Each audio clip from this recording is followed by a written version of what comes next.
அதென்னமோ தெரியவில்லை.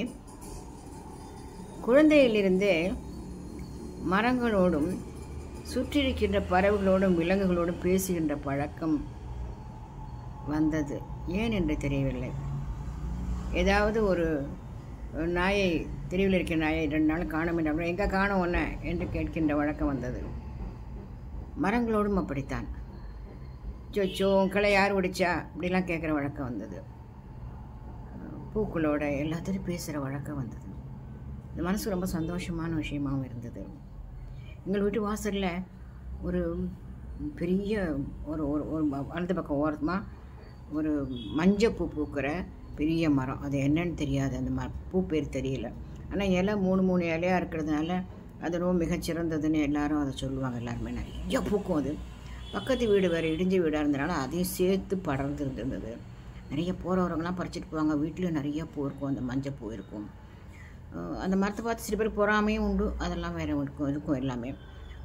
கொஞ்சம் கழிச்சு விடுங்க, கொஞ்சம் கழிச்சு விடுங்கலாம் சொல்லிகிட்டு இருப்பாங்க. எனக்கு என்னமோ ஏன் அதை தொட மனசு இல்லைன்னா அதில் நிறையா தேன் சிட்டு, பட்டாம்பூச்சி, பேரே தெரியாத குட்டி குட்டி வண்டுகள், குருவிகள்னு நிறையா அதை சுற்றி வரும் நாள் முழுவதும். அப்புறம் சில குட்டி குட்டியாக கூடு இருக்கும் வேறு இதில். இந்த ஒரு வேளை இந்த தேன் சிட்டோட கூடோன்னு தெரியல, சின்னதாக இருக்கும். அப்புறம் அணில் வேலையில் ஓடி விளையாடிட்டு இருக்கும். அந்த பூவில் இருக்க தேனுக்காக போல் இருக்க நிறையா பேர் சொல்லவே தெரியாத குட்டி குட்டி பறவைகள், குட்டி குட்டியாக ஒரு வண்டு போலெல்லாம் அதில் சுற்றிட்டுருக்கோம். ரொம்ப பிடிக்கும் எனக்கு அதை பார்க்குறதுக்கு. இத்தனை உயிரினங்கள் வந்து நம்மளை சுற்றி இருக்குது. இத்தனை உயிரினங்களுக்கும் இந்த மரம் சாப்பாடு போடுறதுன்னா நினச்சிப்பேன் நான். அதை ரொம்ப சந்தோஷமாக இருக்கும்போது ஒரு நாள் தான் ஊருக்கு போயிட்டு வந்தேன். ஊருக்கு போயிட்டு வந்தால் விழுச்சோடு இருக்குது வாசல். என்னன்னு பார்த்தா முதல் நாள் தேர் வந்து தான். அதனால் மரத்தை வாசப்பக்கம் இருக்கிறத கழிச்சா போகாதா, முழு மரத்தையும் கழிச்சு விட்ருக்காங்க. ஆனருக்கு எடுத்து விட்டு மாடியில் பார்த்தா வரிசையாக குருவியெல்லாம் உட்காந்துட்ருக்கு. அதுக்கெல்லாம் போச்சு. அதுக்கெல்லாம் சந்தோஷமான இடங்கள்லாம் உட்கார இடங்கள்லாம் போச்சு. அப்படியே மனசு ரொம்ப துடிச்சு போயிட்டேன் நான். அப்படியே என்னன்னு கேட்டால் தேரில் வந்து சாமி மூஞ்சி வரைக்கும் அது வந்து இடிச்சுது அந்த கையில் அப்படின்னாங்க. இப்படி பார்த்தேன், பாவமாக இருந்தது எனக்கு ரொம்ப. எனக்கு வழக்கம் போல் மனசுக்குள்ளே தோணுனது. இப்படி தோணுமா தெரியாது எனக்கு. இவ்வளோ உயிரினங்களுக்கு வந்து பாதுகாப்பு இல்லாமல் போயிடணும் அந்த சாமிக்கு தெரியும் இல்லையா.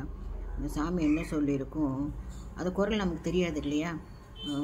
வெட்டாத, நான் இது இங்கேருந்து அது வரைக்கும் கொஞ்சம் நடந்து வரேன், அப்போ அந்த தேரை கொஞ்சம் ஓரமாக தள்ளிட்டு வாங்க, அப்புறம் நான் இருக்கிறேன் அப்படின்னு சாமி சொல்லிட்டு வருவோம் அப்படின்னு தோணித்து எனக்கு. ஏன்னா இத்தனை பறவைகளும் கஷ்டப்படும் அவருக்கு தெரியும் இல்லையா.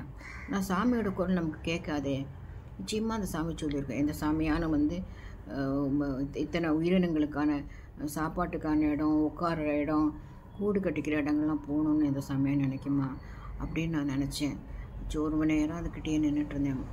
மனசு ரொம்ப துக்கமாக இருந்தது. நிச்சயமாக அந்த சாமியை வந்து வெட்டுன்னு சொல்லியிருக்காது. அதுக்கு தெரியும் இல்லையா. வேண்டாம் வேண்டாம் வெட்டாதன்னு சொல்லியிருக்கோம். அது நம்ம காதில் விழுந்திருக்காது. ரொம்ப வருத்தமாக இருந்தது. நான் திரும்பவும் அது நன்னா வந்து பெருசாக வந்து பழையபடி அதெல்லாம் எல்லா உயிரினங்களும் சுற்றி வரும்போது தான் மனசு சந்தோஷமாச்சு. அது கொஞ்சம் நாள் ஆச்சு அதுக்கு. இருந்தாலும் அப்படி வந்து மனசு சந்தோஷமாகிடுது. இப்போவும் நினச்சிக்கிறேன், யாரும் வந்து மரங்களை கிளைய வெட்டினாக்க ஐயோ பாவம், இதெல்லாம் வந்து இந்த உயிரினங்கள்லாம் வந்து எங்கே போகும், எதுக்கு அந்த கிளையை வெட்டுறாங்கன்னு நினச்சிப்பேன். கிளையை யாரான பக்கத்தில் நின்றுட்டு, சில பேர் நின்று ஒரு பழக்கம் சில பேருக்கு பக்கத்துலன்னா இலையை பிச்சுக்கிட்டே பேசுவாங்க. ஒரு மரத்தை செடி நின்றேன் நான் உடனே எதுக்காக அதை பிக்கிறேன்னு கேட்பேன். உன்னை பக்கத்தில் ஒன்று கிள்ளிகிட்டே இருந்தால் உனக்கு மனசு கஷ்டமாக இருக்காது, அதை போல் தானே. எதுக்கு அந்த மரத்துக்கு நின்றுட்டு நிறைய பேர் பார்க்குறேன். ஒரு செடி கீழே மரத்துக்கு இருந்தால் உன்னை கையை விட்டு அந்த இலையை பிச்சு போடுவாங்க, கசக்கி போடுவாங்க. இது என்ன பழக்கம் இது?